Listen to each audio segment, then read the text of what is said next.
Hello everyone, gate physics ગુજરાતીમાં આપ સૌનું સ્વાગત છે। આજના લેક્ચરમાં આપણે એક સિરીઝ સ્ટાર્ટ કરવા જઈ રહ્યા છીએ, જે છે ગેટના જે સિલેબસ અનુસાર સેક્શન 8 છે એમાં ઇલેક્ટ્રોનિક્સની। એમાં આજના લેક્ચરમાં આપણે ઇન્ટ્રોડક્શન લઈશું ડિજિટલ ઇલેક્ટ્રોનિક્સનું। અહીંથી જે ટોપિક સ્ટાર્ટ થઈ રહ્યા છે આ બધા basics of digital logic circuits, combinational and sequential circuits, flip flops, timers, counters, registers, A to D and D to A conversions, આ બધા ડિજિટલ ઇલેક્ટ્રોનિક્સના પાર્ટ છે। આપણે એ બધું કવર કરવાનું છે। એવું નથી કે આ બધા ટૉપિક નથી કરવાના, આખું ઇલેક્ટ્રોનિક્સ કવર કરવાનું છે, પણ પહેલાં મેં ડિજિટલ ઇલેક્ટ્રોનિક્સ લેવાનો વિચાર કર્યો। સેમિકન્ડક્ટર્સ અને આ બધું જે પણ છે એ બધા જ ટૉપિક આપણે કવર કરવાના રહેશે આ લેક્ચર સિરીઝમાં। સો આવો સ્ટાર્ટ કરીએ। સૌથી પહેલાં જોઈએ તો આજનું આ જે લેક્ચર છે એ ઓનલી ઇન્ટ્રોડક્શનનું છે। નેક્સ્ટ લેક્ચરથી આપણે ટોપિક વાઇઝ બધું સ્ટાર્ટ કરીશું। અહીંયા સૌથી પહેલાં જોઈએ તો બેઝિક માહિતી બધી આજની આપેલી છે કે વોટ ઇઝ સિગ્નલ। તો સિગ્નલ શું છે? તો a signal is a function that represent the variation of a physical quantity with respect to any parameter. મતલબ કે શું બતાવે છે કે એક વેરિએશન બતાવે છે। આપણને ખબર છે કે કોઈ પણ એક સિગ્નલ હોય, માની લો કે આ એક ડિજિટલ સિગ્નલ દર્શાવ્યું છે। આપણે બે સિગ્નલ ભણવાના હોય છે, એક એનાલોગ હોય છે અને એક ડિજિટલ હોય છે। એનાલોગ સિગ્નલમાં કેવું હોય છે કે તમને વેરિએશન બતાવતા હોય। માની લો કે કોઈ પણ ક્વોન્ટિટી હોય, અહીંયા તમે એક્સ એક્સિસ ને વાય એક્સિસ લો તો અહીંયા તમને બધા પોઈન્ટ ઉપર એ જે બી ક્વોન્ટિટી હોય, માની લો કે ટેમ્પરેચર છે, તો ટેમ્પરેચરના તમે બધા અહીંયા પોઈન્ટ લેશો તો એ તમને શું બતાવશે? એનું વેરિએશન બતાવશે। અહીંયા ટાઈમ લઈ લો તો ટેમ્પરેચર ઘટે છે, વધે છે, તો એ બધું આ સિગ્નલ શું બતાવશે? એનું એ જે ક્વોન્ટિટી છે, ટેમ્પરેચર એક ક્વોન્ટિટી છે, તો એનું શું બતાવે છે? વેરિએશન બતાવે છે। ટેમ્પરેચર શું છે? એક ફિઝિકલ ક્વોન્ટિટી છે, તો એનું અહીંયા એ સિગ્નલ શું બતાવે છે? વેરિએશન બતાવે છે। હવે ડિજિટલ સિગ્નલ અને એનાલોગ સિગ્નલ શું છે એ આગળ જોઈએ, પણ સિગ્નલ એટલે શું એ સમજણ પડી જવી જોઈએ કે સિગ્નલ શું છે? એ વેરિએશન બતાવે છે। કોનું? તો કે આપણી જે પણ ફિઝિકલ ક્વોન્ટિટી હોય, અહીંયા માની લો કે મેં એક ટેમ્પરેચરનું ઉદાહરણ લીધું જ છે, તો એ માની લો કે કોઈ બી ફિઝિકલ ક્વોન્ટિટી હોય, કરંટ હોય, ટેમ્પરેચર હોય, ડેન્સિટી હોય, કોઈ પણ હોય, એ જે બી આપણે ગ્રાફ દોર્યો છે એના રિસ્પેક્ટમાં એ કઈ રીતે એનું વેરિએશન બતાવે છે, એ શું બતાવે છે? એ વેરિએશનને રિપ્રેઝન્ટ કોણ કરે છે? એક સિગ્નલ કરે છે, બરાબર। અહીંયા એક એક્ઝામ્પલ લીધું છે કે અહીંયા શું કરવાનું છે? આપણે એક ટેમ્પરેચર નોટ કરવાનું છે 9 AM ટુ 9 PM, મતલબ કે 9 વાગ્યાથી લઈને સવારના 9 વાગ્યાથી લઈને રાતના 9 વાગ્યા સુધી જે ટેમ્પરેચરનું જે વધઘટ થતી હોય એ આપણે નોટ કરવાનું છે। એ નોટ કરીને આપણે ટાઈમ સાથે ટેમ્પરેચરનો એક ગ્રાફ દોરીશું। તો આપણે શું કરવાનું છે? સવારના 9 AM થી 9 PM, રાતના 9 PM સુધી શું કરવાનું? એક નોટિંગ કરવાનું છે ટેમ્પરેચરનું। તો માની લો કે 9 વાગે 27 ડિગ્રી સેલ્સિયસ હતું, 9 ને 1 એ 27.5 ડિગ્રી સેલ્સિયસ થયું। એ બધું નોટ કરીને આપણે એક ગ્રાફ ઇઝીલી ડ્રો કરી શકીએ। તો આ રીતે આપણને એક શું મળ્યું? આ એક સિગ્નલ મળ્યું। આ સિગ્નલ આપણને દરેક પોઈન્ટે શું બતાવે છે? તો કે ટેમ્પરેચરનું variation with respect to time. તો આ થઈ ગઈ સિગ્નલની ઓવરઓલ માહિતી। તો અહીંયા આપણે જોઈએ કે in electric and electronic usually signal is variation of the electrical quantity in general I and V, મતલબ કે કરંટ અને જે વોલ્ટેજ હોય એનું શું બતાવે છે? વેરિએશન બતાવે છે। શેમાં? ઇલેક્ટ્રિકલ અને ઇલેક્ટ્રોનિક્સમાં। આપણે ડિજિટલ ઇલેક્ટ્રોનિક્સ સ્ટાર્ટ કર્યું છે એટલે કરંટ અને વોલ્ટેજ ને એ બધું આવશે જ ઇલેક્ટ્રોનિક્સમાં। તો આ બધું મેઇન કોમ્પોનન્ટ છે એના। ઇન્ડિપેન્ડન્ટ ક્વોન્ટિટી ઇઝ ટાઈમ, મતલબ કે ટાઈમ શું હોય? ઇન્ડિપેન્ડન્ટ હોય। ટાઈમ ઓલવેઝ તમે કોઈ બી જગ્યાએ લો, ટાઈમ ઊભો નથી રહેતો, એટલે ટાઈમ શું હોય? ટાઈમ ઓલવેઝ શું હોય? એક ઇન્ડિપેન્ડન્ટ ક્વોન્ટિટી જ હોય બધી જ જગ્યાએ।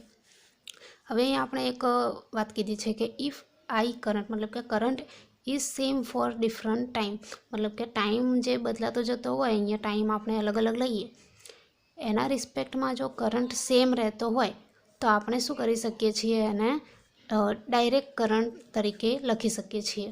મતલબ કે જો ટાઈમ બદલાતો જતો હોય અને કરંટ શું રહેતો હોય? સેમ રહેતો હોય, તો એ શું બતાવશે? એક નોર્મલ જે કરંટ એક જ રહેતો હોય તો એને શું કહેવાય? ડાયરેક્ટ કરંટ કહેવાય, DC કહેવાય।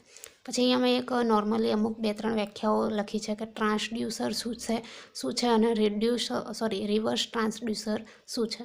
તો ટ્રાન્સડ્યુસર એ છે કે the transducer are the device to use to convert the non electric signal to an electric signal. મતલબ કે આપણા જોડે કોઈ નોન ઇલેક્ટ્રિક સિગ્નલ હોય, એ સિગ્નલને આપણે ઇલેક્ટ્રિક સિગ્નલમાં ફેરવવું હોય તો એના માટે જે ડિવાઇસ યુઝ થાય એને શું કહેવાય? ટ્રાન્સડ્યુસર કહેવાય. And the reverse transducer is the device that is used to convert the electric signal to the non-electric signal. હવે આપણે આગળ જોઈએ કે what is an analogue signal. મતલબ અહીંયા જ મેં આગળ જ કીધું હતું કે આપણા બે સિગ્નલ જોવાના છે, એનાલોગ અને ડિજિટલ. તો એનાલોગ અને ડિજિટલ સિગ્નલ આપણે જોઈએ તો કે અહીંયા પહેલું આવશે what is an analogue signal. Analogue સિગ્નલમાં આપણે જોઈએ, આપણે ઘડિયાળનું ઉદાહરણ મોસ્ટ ફેમસ હોય છે. તો એક એનાલોગ ક્લોક આવે અને એક ડિજિટલ ક્લોક આવે.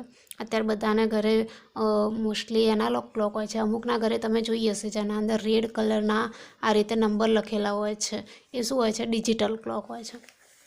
તો અહીંયા એનાલોગ ક્લોક દર્શાવેલી છે, અહીંયા ડિજિટલ ક્લોક દર્શાવેલી છે. એમાં શું લખ્યું છે? નો ઇન્ટરમીડિયેટ લેવલ અલાઉડ. મતલબ કે જે ડિજિટલ વસ્તુ એવી છે કે જેમાં ઇન્ટરમીડિયેટ વસ્તુ આવતી જ નથી. સીધા જે લેવલ પડતા હોય ને, કાં તો તમારે લો લેવલ ઉપર જવાનું અથવા તો હાઈ લેવલ ઉપર જવાનું, એમાં વચ્ચેનો કોઈ લેવલ અલાઉડ નથી હોતું. આગળ એક એક્ઝામ્પલ લઈશું, એમાં તમને વધારે ખ્યાલ આવી જશે. અહીંયા કોઈ પણ એક ગ્રાફ આપેલો, માની લો કે ટાઈમ વર્સિસ ડિગ્રી સેલ્સિયસનો. તો આ જે ગ્રાફ આપેલો છે એ શું છે? એક એનાલોગ છે. It can take any value within the given limit. મતલબ કે તમે કોઈ પણ લિમિટ માટે, કોઈ પણ અહીંયા ટાઈમ માટે તમને એક વેલ્યુ મળશે.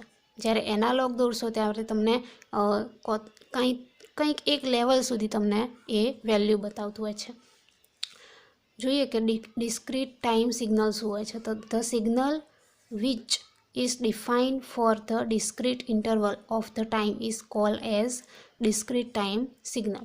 મતલબ કે ડિસ્ક્રીટ એટલે કે સ્પષ્ટ રૂપે અમુક ઇન્ટરવલ્સમાં જ એ વસ્તુઓ તમને સિગ્નલ આપતું હોય તો એ શું કહેવાય? Discrete time signal. એ એનાલોગ સિગ્નલના જેવું જ કામ કરતું હોય છે, થોડું અલગ હોય છે. હવે જોઈએ કે ડિજિટલ સિગ્નલ શું છે. In digital signals we discretise both time and magnitude. મતલબ કે ટાઈમ અને મેગ્નિટ્યુડ બંનેને શું કરવાનું છે? આપણે ડિસ્ક્રિટાઇઝ કરવાનું છે, મતલબ કે એકદમ સ્પષ્ટપણે દર્શાવવાનું છે.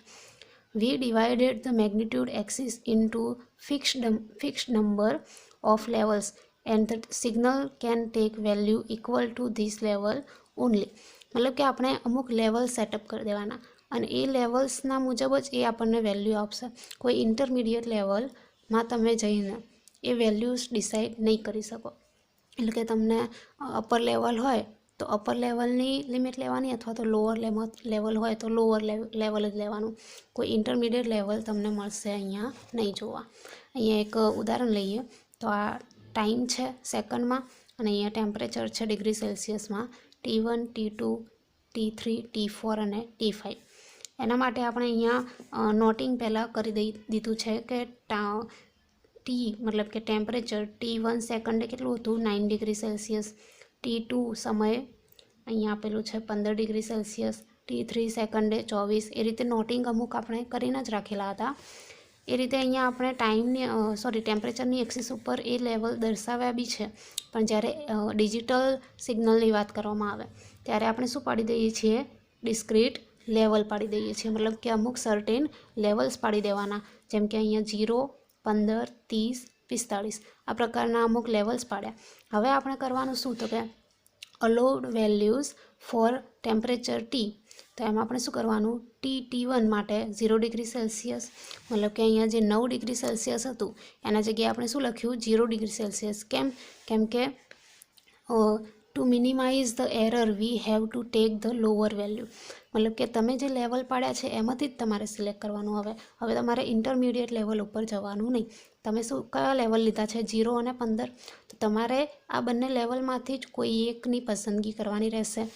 તો આપણે એરરને મિનિમાઇઝ કરવા માટે શું પસંદ કરીશું? Lower value. એટલે કે તમારે 9 ડિગ્રી સેલ્સિયસ હતું પણ તમે શું કર્યું? 0 ડિગ્રી સેલ્સિયસ લીધું. એ જ રીતે જો તમારે T2 15 ડિગ્રી સેલ્સિયસ હતું તો એ તમને લેવલ આપેલું જ છે તો એ 15 ડિગ્રી સેલ્સિયસ આવશે.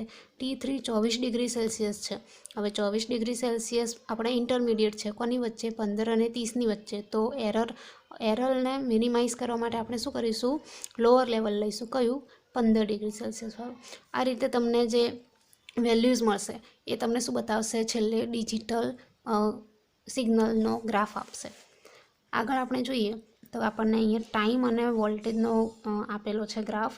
એમાં પણ સેમ એરર તમારે બધામાં એરર થોડી થોડી આવતી હોય છે. તો એરરને મિનિમાઇઝ કરવા માટે તમે શું કરશો તો કે જે લોઅરમાં હોય છે, લોઅર લેવલ હોય છે એને પહેલાં પસંદ કરવાનું. આ બધી ઓવરઓલ મોટી મોટી વાતો છે. તો એ we can overcome this error by increasing the number of levels. હવે તમારે આ જે બી આમાં બી એરર આવ્યું છે એ એરરને કમ કરવા માટે માની લો કે અહીંયા 24 ડિગ્રી સેલ્સિયસ હતું તો એની જગ્યાએ આપણે શું લીધું, 15 લીધું. તો જે ગેપ આવી, એરર આવી, એ એરરને કમ કરવા માટે શું કરશો, લેવલ્સની સંખ્યા વધારી દેવાની. એટલે કે 0, 5, 10, 15, 20 એ રીતે લેવાના. એ રીતે શું કરવાનું, we can overcome this error by increasing the number of level. પછી છે નીડ ઓફ ડિજિટલ સિગ્નલ. તમને ડિજિટલ સિગ્નલ્સની જરૂર કેમ પડી? તો all real life signals are analogue. Digital signals is used in communication process to minimise the effect of noise. તમારે જે નોઇસ આવશે, મતલબ કે અનવોન્ટેડ સિગ્નલ્સ આવશે. નોઇસનો અહીંયા મિનિંગ શું લેવાનું, અનવોન્ટેડ સિગ્નલ. તો એ અનવોન્ટેડ સિગ્નલ હોય છે એની જે ઇફેક્ટ થતી હોય એને મિનિમાઇઝ કરવા માટે ડિજિટલ સિગ્નલ્સનો યુઝ આવે. અધરવાઇઝ એનાલોગ સિગ્નલ્સ કંઈ ખોટા નહોતા. ડિજિટલ સિગ્નલ્સનો યુઝ આ રીતે થાય છે કે તમને જે અહીંયા તમે લેવલ્સ પાડી દેશો ને એટલે જે એરર થ્રુ તમારું જે અનવોન્ટેડ સિગ્નલ હશે એ શું થશે, જતું રહેશે. ટ્રાન્સમીટર અને રિસીવરનું કામ શું હોય છે? તો કે એ ટ્રાન્સમિટ ધ સિગ્નલ, ટ્રાન્સમીટર કરશે, અને રિસીવ ધ સિગ્નલ, રિસીવર શું કરશે, સિગ્નલને રિસીવ કરશે. In order to transmit the signal, we require some channel, some medium, and in this case we have wired medium. મતલબ કે તમારે એક ટ્રાન્સમીટર જોઈએ, એક રિસીવર જોઈએ, અને એના વચ્ચે કોઈ મીડિયમ જોઈએ જે બંનેને કનેક્ટ કરતું હોય. તો અહીંયા આપણે એક વાયર લીધું છે. હવે આપણે એક ઉદાહરણ જોયું છે. તો એમાં શું છે, 0.2 વોલ્ટનું શું છે, નોઇઝ છે. તો એ નોઇઝને ઓવરકમ કરવા માટે આપણે જોઈએ એનાલોગ અને ડિજિટલ કઈ રીતે મદદરૂપ થાય છે. તો એનાલોગમાં તમે જોશો તો આ ટેમ્પરેચર અને વોલ્ટેજનું છે ગ્રાફ. તો એમાં T1 ટેમ્પરેચરે 2.5 વોલ્ટ તમને આપેલા છે. હવે અહીંયા શું છે, આપણો 0.2 વોલ્ટ નોઇઝ છે. તો એ નોઇઝના સાથે આપણને છેલ્લે જે ડિસ્ટોર્ટેડ સિગ્નલ વિથ નોઇઝ મળશે એ આવશે 2.7 વોલ્ટ આવશે.